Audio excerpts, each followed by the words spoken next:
Because dalam Quran tak ada pun, kalau you tak pergi sembahyang Jumaat, you kena denda ke, sebat ke, tu tak ada dalam Quran. Itu semua adalah because you tak puasa ke, you tak sembahyang ke. So you don't agree with those kind of Sharia laws?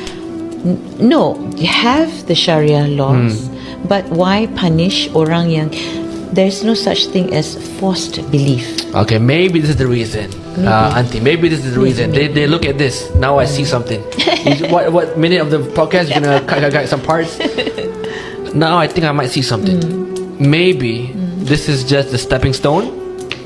Oh, you're saying that I'm stepping stone. This might be the stepping stone for you to go to the other Sharia laws yang Auntie tak setuju.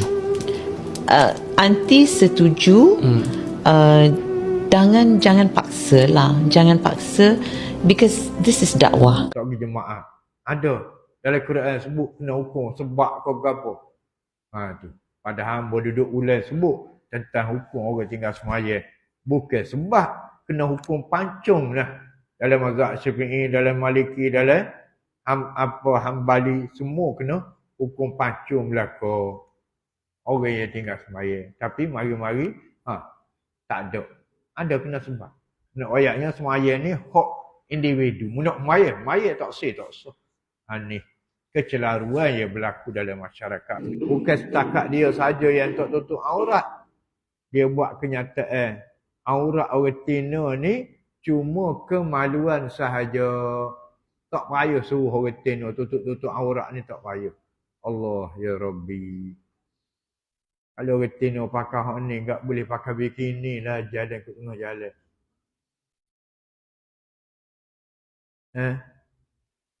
Padahal kita tahu dalam hukum Islam dan dalam syarat sah semaya, orang Islam, orang Tino, semua tubuh dia adalah aurat kecuali muka dan tapak tangan. Dia kata tak ada dalam Quran suruh tutup aurat. Allah ya Rabbi. Orang yang tak reti Quran tiba-tiba nak kecek Quran. Tuhan sebut dalam Quran wadribna bi khumurihinna ala juyubihinna. Itu salah satu daripada ayat. Wadribna, dan hendaklah dia melabuhkan kerudung-kerudungnya sehingga menutupi dada-dadanya. Apa tak ada? Akhir dunia ni, orang-orang jahil mula bercakap. Islam liberal. Mula bercakap. Bercakap yang tidak kena dengan hukum syarak. Ini juga termasuk daripada kutuwati syaitan. Jadi apabila berlaku lagu tu, orang Tino tak tutup aurat, orang Tino berjanguk tak tutup kalu, maka membawa kepada zina. Ini masalah dah. Ini masalah. Allah takut dah weh tengok keadaan dunia kita hari ni. Waktu pula kata maya. Ingat saudara-saudari, jangan kerana Tuhan pesan dah ni, jangan kamu ikut wala tattabi'u khutuwati syaitan. Jangan kamu duduk ikut langkah-langkah syaitan. InsyaAllah kalau ada umur kita akan sambung lagi perbincangan kepada ayat yang berikutnya, iaitu ayat 169 pun masih lagi membicarakan mengenai kerja buat setan tadi. Ada siapa nak tanya silakan? Tadi bila-bila tu Abang Imam kita ni we kat ambo penawar bagi hati. Maksudnya untuk malih kami gati kepada kita musolli tu, kita akan mengaji penawar bagi hati insya-Allah. Jadi kitab penawar bagi hati ni yang ditulis oleh Syekh Abdul Qadir Al-Mandili rahimahullahu taala, yang sangat masyhur, dan dia tu adalah muqaddimah dalam ilmu tasawuf. Untuk kita faham. Yang kita tahu bahawa kita kena mengaji ni ada 3 ilmu. Terutama sekali yang hak fardu ain. 1 ilmu akidah, yang kedua fiqh, yang ketiga tasawuf. Jadi kitab penawar bagi hati ni adalah kitab tasawuf. Insya-Allah kita akan Tengok, mudah-mudahan dengan kita belajar tu, kita akan dapat membersihkan jiwa kita. Kerana kalulah luar saja bersih, tetapi hati kita tak bersih, tetap ibadat kita tak jadi barang, tak jadi apa. Kerana tempat tilik Allah iaitu hati. Dia kalau lagu tu lagi.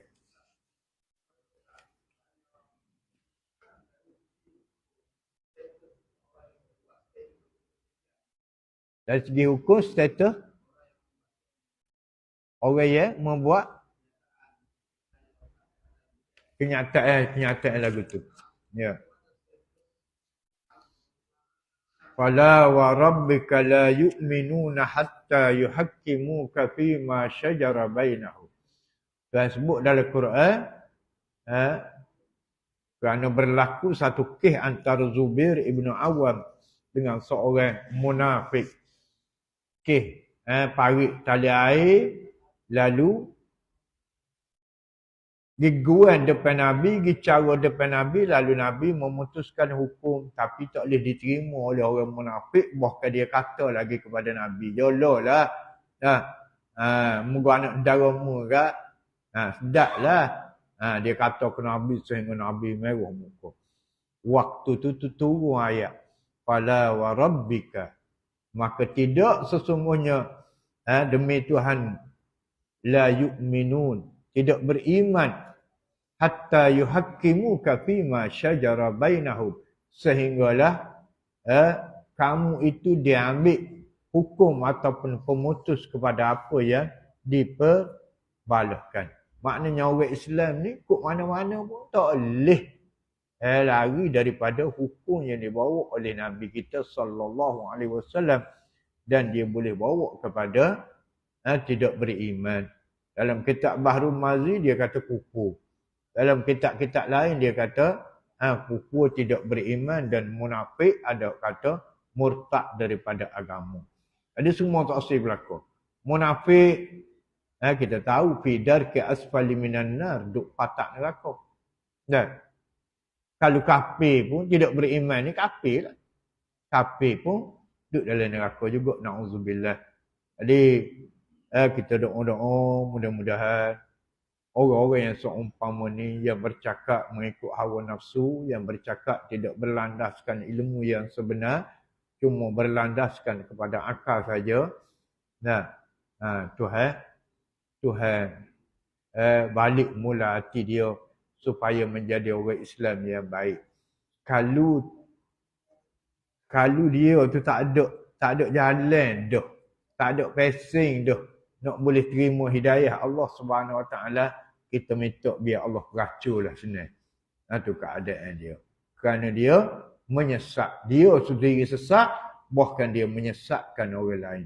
Dhalinal mudilli. Dia sesat dan menyesatkan orang lain. Itu keadaan dia. Boleh dah? Itu. Jadi balik cerita kepada kitab Penawar Bagaki ni, pakat belilah.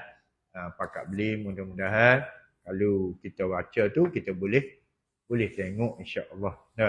Kalau orang tak pandai Jawi pun ada dalam edisi Rumi ada. Boleh beli. Untuk kita sama-sama bincang supaya kita boleh membersihkan jiwa dan hati kita. A'udzubillahi minasyaitonirrajim. Bismillahirrahmanirrahim. Alhamdulillahi rabbil alamin. Hamdan yuwafi ni'mahu wa yukafi'u mazidah. Ya Rabbana lakal hamdu kama yanbaghi li jalali wajhika wa 'azimi sultanik. Allahumma ahsin 'aqibatana fi umuri kulliha wa ajirna min khizyi dunya wa 'adzabil akhirati ya rabbal alamin. Wa sallallahu ala sayyidina Muhammadin wa ala alihi wa sahbihi wasallam. Alhamdulillahi rabbil alamin.